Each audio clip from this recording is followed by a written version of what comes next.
When people ask, "What's the worst thing you've ever done?" my mind instantly loads the following story into memory, but I've never shared it. Until now. Obligatory background. I grew up in the Pacific Northwest to an entertainment industry family. I spent a lot of my formative years on the road touring. It was a deceptively conservative life. When I was around 8 or 9 years old, I witnessed a jazz sax player from a band that my dad had booked shoot up and drop dead. This really drove home, just say no. High school straight shooter. I played music all through school and started working professionally at a young age. I was pretty much straight edge until college. I got around to reading some Hunter S. Thompson and decided that a bong hit wasn't going to kill me. A few years out of school, around 1991, I started a small indie dance label and recording studio. This was back before every kid with a laptop could record in their bedroom. Anyhow, my company HQ became a favorite hangout for local rave promoters and club kids. I became pretty well connected in that scene. I started experimenting with more and more types of party drugs and subsequently found myself with friends who were either major dealers or dealer adjacent. In this clique, there were 3 or 4 dudes who would be considered douchebags. You know the type: fake tan, steroids, bleached hair, nice cars, etc. There was one dude in particular whom I always got a bad vibe from. As a young man in my 20s, I liked sex as much as the next guy, if not more. But even when I was out clubbing looking to get laid, I never pushed my agenda, never used coercion, guilt, etc. to manipulate a woman into bed. If I spend $300 on dinner, I never felt like they owed me something. The only expectation I had was, if you make the date, show up, which is just good manners. Anyhow, back to the douchebag. Let's call him Tyler. This guy had a great sense of humor. The kind of good looks that make straight boys say, "Diane," money, and a politically connected family. During the time I owned my label, I also played in jazz clubs in our city. One of the venues was this really cool martini bar. One of the bartenders was this super cute, bubbly, bright, and just downright fun girl. I met her in the rave scene, but got to know her through my jazz gig. She was super flirty but was super old-fashioned. I'm not saying she was waiting for marriage, but close. She had grown up in a really small town and never really encountered bad people in her daily life, so she was quite trusting. This all changed when she was date raped by Tyler. He played the long con with this lovely human being. She had very little experience with drugs and sex when she went out with him. He got her whacked out on MDMA, did some pretty messed up things to her, had a buddy take photos, and violate her too. She was never the same after that. PTSD, self-loathing, depression. It was as if he killed her. To end the other, she came my ass. Tyler told her that she had blacked out and didn't remember being into it, and peppered her with the typical bullshit along the lines of, "I don't have to rape anybody. I get all the girls I want." Along with, "Nobody will believe you, and even if they did, there's no way I'll get arrested," etc.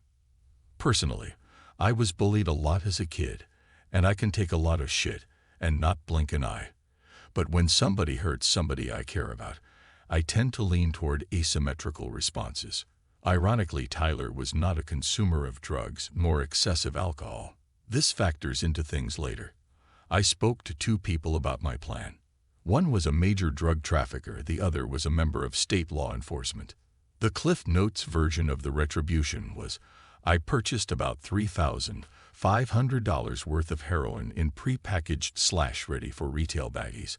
I also got about 10 sheets of really powerful blotter acid. Tyler was attending a birthday party at a restaurant where I knew the valet staff really well. Well, not that well, but I was always an over-the-top kind of tipper. They knew me, knew I knew Tyler, etc. I told them I wanted to pull a prank on him and put something in his car. I slipped the guy a C note and told him it was harmless and wouldn't come back on him. So he agreed.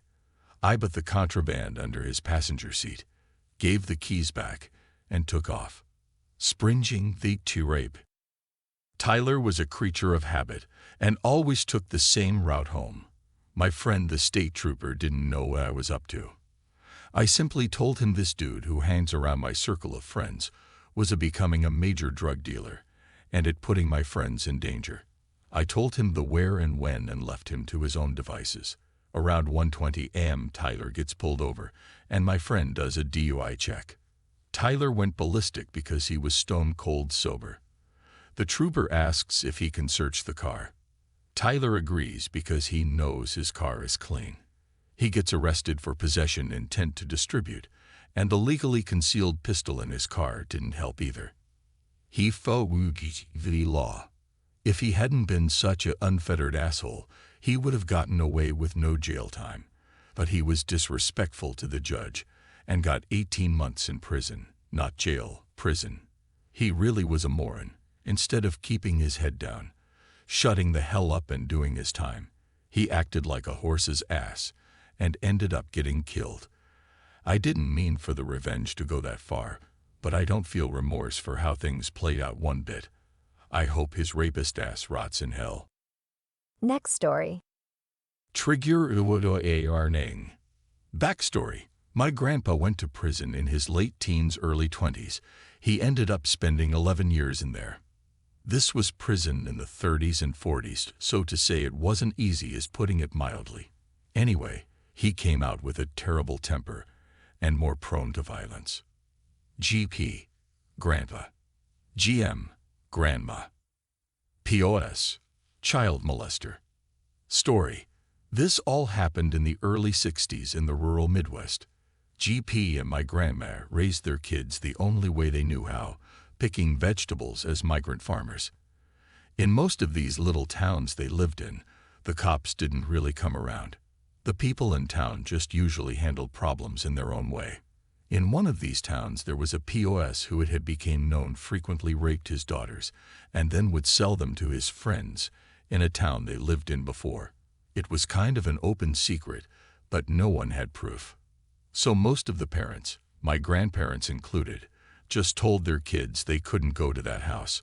Apparently one day POS makes a comment to another man how GP was sitting on a gold mine with all those pretty young daughters he had. The guy comes and tells GP what POS said, and GP puts out word for the guy to stop by that afternoon. POS comes over and GP is talking to him and says he should come over for supper that night and asks what his favorite meal is. At this point in time, POS doesn't know GP knows what he said. The guy tells him fried chicken and fried potatoes. GP says, "Well, I'll get my wife to make it, and you come back over in a few hours." After he leaves, GM, who is visibly shaking, says she doesn't want to make this meal and asks him what he's doing, and he says, "Honey, make it. Every man deserves a last meal." A few hours later, POS comes back, and GM has made a spread. She always was a great cook. At this point, all their kids were at my GM's parents' house. POS makes himself a big plate and digs in. He's making small talk with GP the whole time. After he finished off his second plate, GP asks him did he get his fill. POS says, "Hell yeah, you're a lucky man. Your wife is a great coup," and GP hit him. GP beat him through the house and onto the front porch. As he was beating him on the front porch, most of the other fathers in the area came by to watch. When GP was done, the man wasn't moving much and the porch was soaked in blood. GM told us that the 6 months that they lived there after this incident, she never could get the blood stains completely out. At this point, a few of the other fathers walked into the yard and said, "Don't worry about it. We'll take care of this." And they grabbed POS and dragged him to one of their cars. Now, Grandma never could tell us if the guy died or not, but POS's family was still there when my grandparents and their kids moved to the next town, and still hadn't seen him. My guess is if he didn't die from his injuries, the other fathers had themselves a little party that night. Next story. I was told by a friend to post this story here, so here it goes. I work a heavy labor job with a 95% male population. My workplace has a zero-tolerance sexual harassment policy, but when push comes to shove, apparently that's not true. The men at my work are ruthless. I've heard so many sexual comments from people I've never spoken to before, I've lost count. Imagine the most vulgar statement you can think of. I've heard worse. But I let it slide. It doesn't bother me. However, I've been stalked by this guy, James. He parked beside my car every day so he could walk into work with me and leave work with me. He would follow me after work to figure out what my routine was. Whatever, I ignored it. Probably should have kept it documented though. I'm a very outgoing person at work and know just about everyone. A few of my friends said James was telling them I sent him naked photos. His friend Mohammed chimed in he's seen them, and it's 100% true. Well, that was the last straw, and I reported him to Human Resources. Nothing came out of it other than a slap on the wrist. The manager told me to wear baggier clothing and have thicker skin. However, a lot of the other females at work told me they're having the same problem with these two men and work is doing nothing about it. Well, now James and Mohammed have a god complex and have been showing naked photos to anyone they can saying it's me, which I've explained to many people who have come up to me that it's not me because I'm covered in tattoos. So unless that girl has all the same tattoos, it's not me. I also don't take naked photos. They go out of their way to bully me for snitching on them like little kids. Well, after a few months of this, and knowing other girls are in the same boat, I had enough. I could report them again, but I doubt anything will come of it. So I had an idea.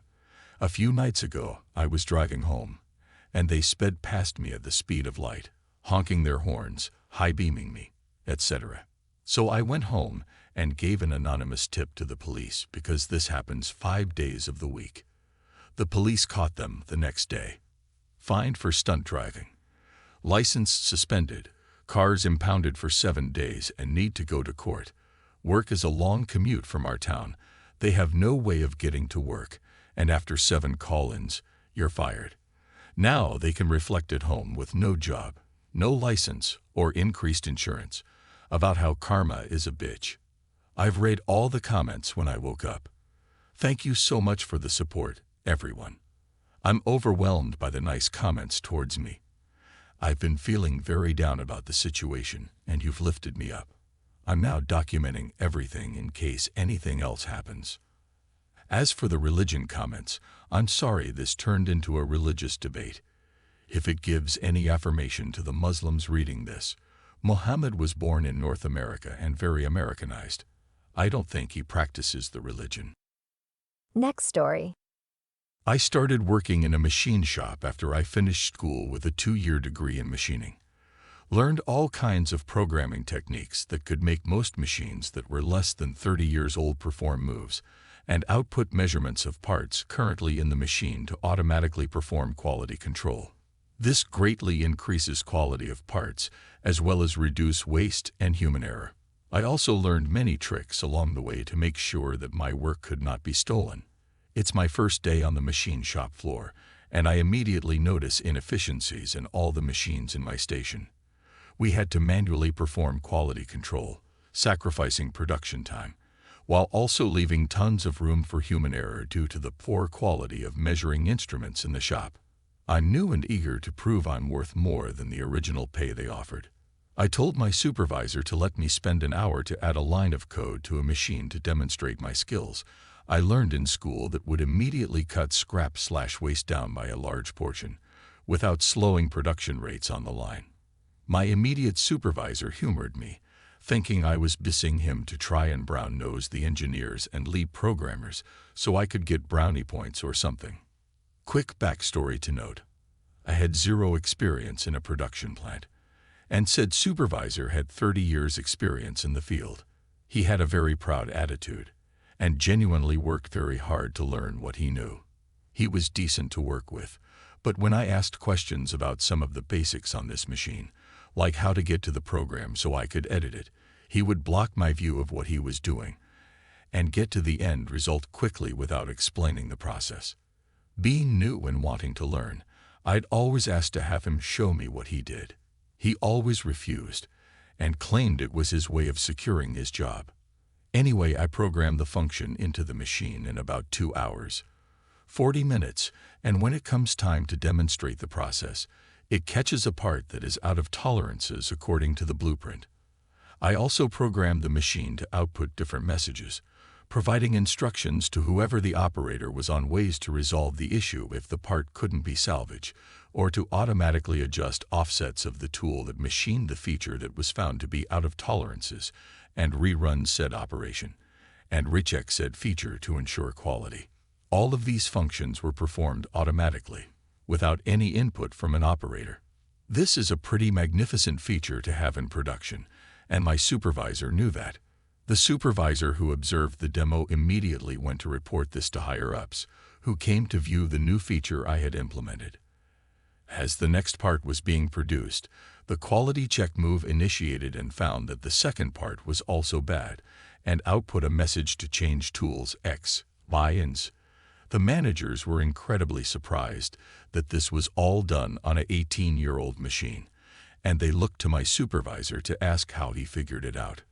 Long story short, he took the credit and was given a raise on the spot. It didn't register to me that that's what happened until I went to ask if he was going to credit me for my work. He said, "Yeah, but you gotta put in the time to get to where I'm at. It don't matter that you did the job, 'cause without me, you never would have known how to do your fancy programming in the first place." The managers had left for the day, so I couldn't fight my case right then.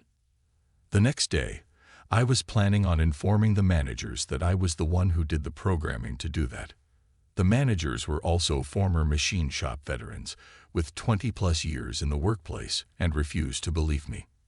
Not only that, they basically yelled at me for trying to steal credit from someone who has worked their way up in the company and learned everything on their own, and not from some school.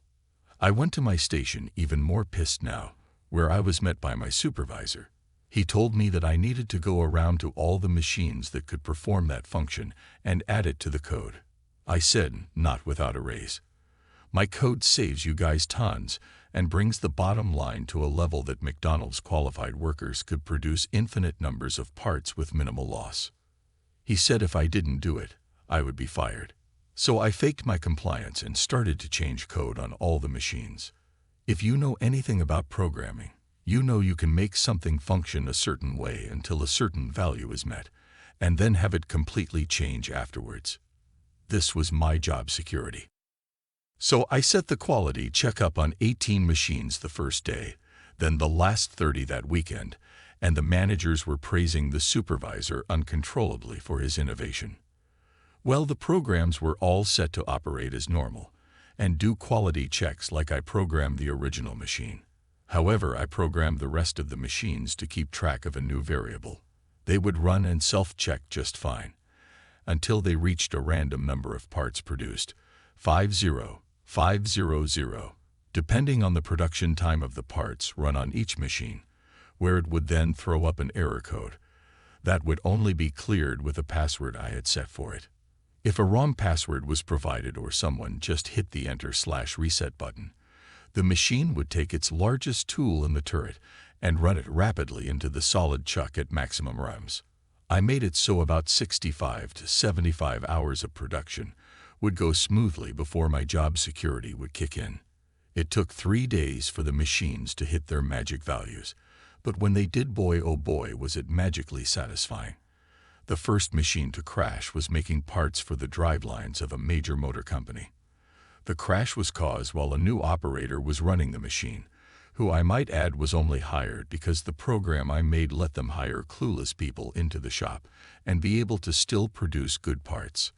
When he tried to clear my password code, the lathe started turning at 2500 rums with a large heavy drive shaft base in the holder, switched to a huge drill, and ran the drill into the holder, causing the tool holder to be knocked off axis, the part holder and tools to be destroyed, as well as cost the company tons to get someone from the machine's maintenance team out to repair it.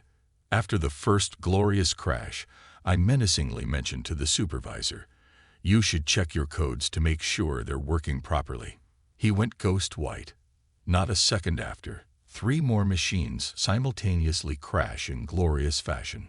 He starts to chew me out, saying I'm in huge trouble, but as he starts cursing, the managers are there to have him go diagnose the problems with his codes. The supervisor, not wanting to admit he stole my work, doubles down and says confidently, "I know what the problem is," and walks off to the crashed machines. Not a minute after they turn a corner, more machines start crashing. I just sit idly by and listen to the glorious sounds of my nuclear revenge playing out. A few minutes later, all the workers are told to stop production completely. We are all kept in the shop until they can figure out the problems. This is a 24-hour production facility with 3 shifts of workers coming in 7 days a week, mind you. Our shift is nearly over, and we've all been idle for about 7 hours. The next shift comes in and we leave for the day. I hear nothing from the shop, so I just go in the next day as normal. Turns out they tried to fire machines back up during the night shift, and 18 more machines crashed like the others. The plant did a formal layoff of most of the workers the next week, as they were hemorrhaging money from all the damaged machines on top of labor paid without any production. We filed a class action suit against the company for unemployment, lost vacation time, dangerous work conditions due to the severity of the crashes, etc. The company went bankrupt from the lawsuits and losses in production/machine repairs. The guy who took my credit was obviously fired and had an article in the paper about him sabotaging the company's production. He obviously told them I was responsible for the crashes, but the company found out that the code to my password program was his name. They believed he did this out of spite, cause he was refused a raise the previous year, and his threats to them after his last evaluation. Sucks to suck lol. To all in the comments worried about the innocent workers, they were given 2 months severance pay on top of being able to collect unemployment for 16 weeks. The severance pay outlined by the lawsuit took into account all the benefits the employees had before getting laid off. I do VELGUIL to 8 there was QOLAT or AL damage. However, most of the employees ended up with the equivalent of about 6 months paid vacation, so there is a happy ending. I honestly didn't think the company would continue to try and run these machines when all the ones that my supervisor took claim to programming were crashing. That was their fault/greed trying to make money instead of fixing the problems before continuing production IMO. It was 18 machines the first day, and 15 a day the following 2 days.